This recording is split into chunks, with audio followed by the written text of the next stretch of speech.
के स्क्रीन के ऊपर में लगा के हजारों की तादाद में लोगों ने क्लिप को देखते हुए वो अभ्यास को किया है कुछ कुछ कंट्री में, क्योंकि उनको पता ही नहीं योग क्या है, किस प्रकार से किया जाता है, कैसे किया जाता है। इसकी तो जो पहले शुरुआत में किया गया था तो राजपथ यानी गेट, इंडिया गेट और प्रेसिडेंट हाउस के बीच से जो रास्ता है उसको अभी कर्तव्य पथ का नाम दिया गया है। वहाँ पे 35,995 लोगों ने एक साथ योगाभ्यास किया था। देखिए ये वर्ल्ड रिकॉर्ड और जीनिस बुक ऑफ वर्ल्ड रिकॉर्ड के अंदर में दर्ज हुई है ये बात कि इतने सारे कंट्री में लोग और कितनों ने भाग लिया।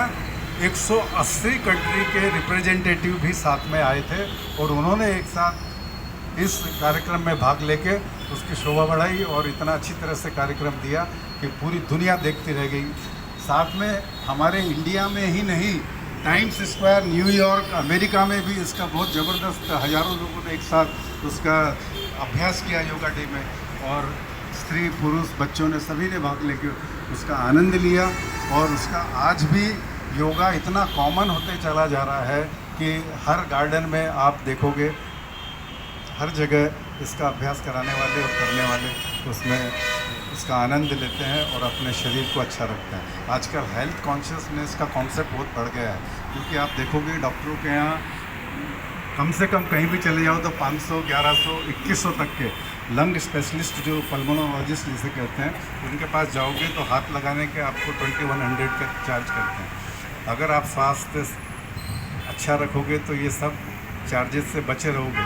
एडमिट करना रहा तो आजकल पैकेज वाला हिसाब है, सीधा 5 लाख, 7 लाख, 10 लाख, 11 लाख, इस प्रकार से आपका हेल्थ पे बहुत ज़बरदस्त खर्च हो जाता है। जिनका मेडिक्लेम पॉलिसी है या सेंट्रल गवर्नमेंट से आप लोगों को अगर उसका क्लेम मिलता है तो ठीक है, उतना लोड आप पे नहीं आता, लेकिन जनरल पब्लिक का तो हालत ख़राब हो जाती है।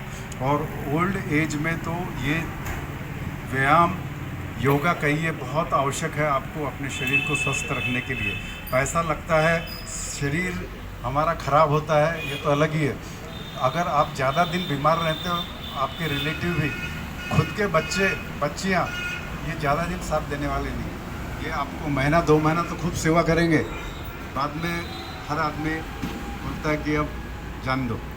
तो आपको अपनी पीड़ा को खुद को ही सहन करना पड़ता है।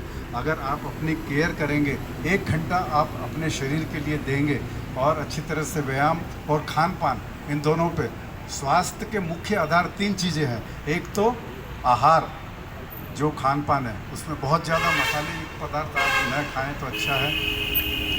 दूसरा विहार, यानी वो भी आपसे अभी करवाया गया है। आप ठीक है, अगर योगा नहीं भी करते हैं, व्यायाम इतना नहीं कर पाते हैं तो वॉकिंग कीजिए, स्विमिंग कीजिए, साइकिलिंग कीजिए, कुछ ना कुछ शरीर में हलचल ज़रूर बनाए रखिए, ताकि आपको शरीर में हलचल बनेगी तो कैलोरीज आपकी जो है बर्न होंगी, फालतू के फैट्स जमा नहीं होंगे और शरीर आपका बिल्कुल स्वस्थ रहेगा। और तीसरी चीज़ स्वास्थ्य को अच्छा रखने के लिए वो है आपकी निद्रा, नींद, स्लीप।